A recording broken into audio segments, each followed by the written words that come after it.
Hello, I'm Tom Bailey, and in today's episode, I'm joined by Michael Roderick, who is the CEO of Small Pond Enterprises and the host of Access to Anyone podcast. So, Michael, hello, and a very warm welcome to today's episode. Thanks so much for having me. I'm excited to be here. Excellent. And whereabouts are you in the world right now? I am in New York City. Beautiful. And let's get straight into the subject of Michael. So, Michael helps thoughtful givers become thought leaders by making their brands referable, their messaging memorable, and their ideas unforgettable. The podcast Access to Anyone shows you how you can get to know anyone you want in business and in life using time tested relationship building principles. And finally, before we jump into the interview, the title for today's episode is How to Create a Referable Brand. And Michael is going to show us how to do that in just under 7 minutes. So, Michael, your first question is who are your ideal clients? Yes, I work with coaches and consultants who struggle with communicating the value of what they offer to people. And what is other than communicating their value, what is the biggest challenge that they typically face? Most of the time, the biggest challenge is that the people within their network would love to help them, but they actually can't because they're not sure how to explain what it is that they do. I see.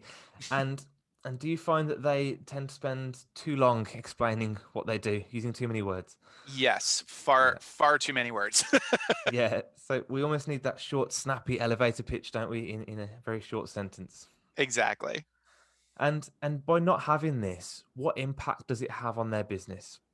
Well, if people can't explain to others what it is that this consultant or this coach does, they usually aren't going to actually try to refer them. They're not going to try to help them. Okay, understood. And is it normally the value they add or the niche that they're in? What is it normally that's missing when it comes to clarity around their message? Most of the time, it's the value that they add. Most of the time, it's figuring out what it is that they're actually doing for Hmm. their clients. And I'm putting you on the spot here, but can you Mhm. think of any examples whereby, someone's got it wrong and you've had to tweak the message, or, a client that's possibly had the wrong message to market match?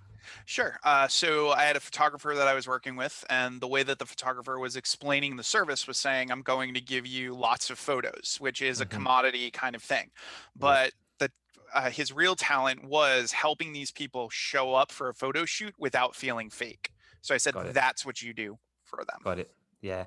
And I guess that what that does then is puts the person at ease that this isn't going to be a scary photo shoot as such. I can go in there, I can enjoy the experience and get some Exactly. great photos at the end of it. Yeah. Perfect. So let's say we do have somebody that's stuck with this challenge of not being able to explain themselves. What is one valuable piece of advice that you might give to somebody to really help them solve that problem? What I often like to say is that your best copy is in your clients' mouths. So go to your clients, go to the people that you have worked with before and ask them very specifically, what did I do for you? And that aspect of for you is really, really important so you can understand what is the transformation you created for them.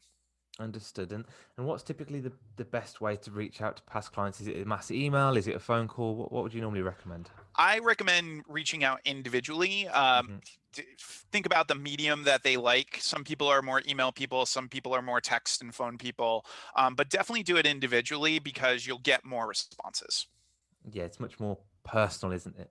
Yes, exactly.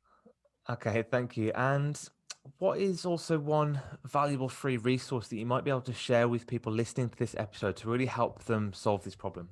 Sure. So I have a rater called myreferabilityrater.com. You go there, and basically what it will do is it'll help you see the gaps in your referability. It'll help you figure out where you're being referable and where you're not.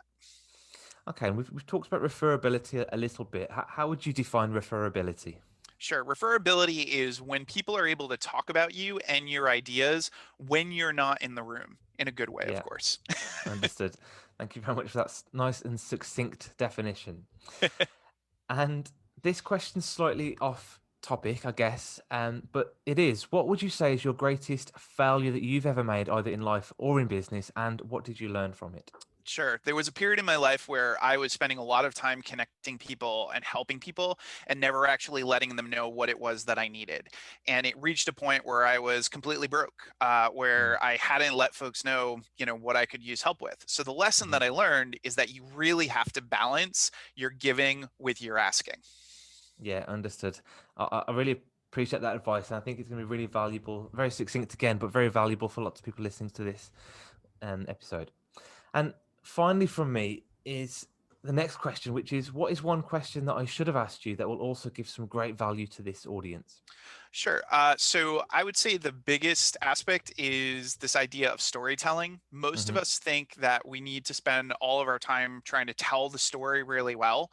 And what we often ignore is helping people be able to retell the story. So figuring out how is it going to be easier for people to actually retell your story to others and really taking the time to think about that because a lot of the time we never look at that side of things. Understood. And just one follow-on question from that: when we're talking about storytelling, is it me as a business owner telling my personal story, or is it the story of what I can do for people? I think if you're looking to build more client relationships, it's the story of what you can do for people. I like to refer to it as your if. A lot of Hmm. people have their why, but not enough people have their if, which is your innovative framework.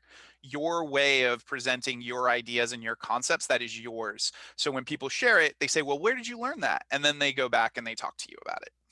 Yeah, understood. And like you said, that will then lead to referrals and more business, more profile for your business. Exactly. Amazing. Well, Michael, thank you so much for your time today. It's been really incredible meeting you, and I'm really looking forward to sharing this one with the world. Thanks so much for having me.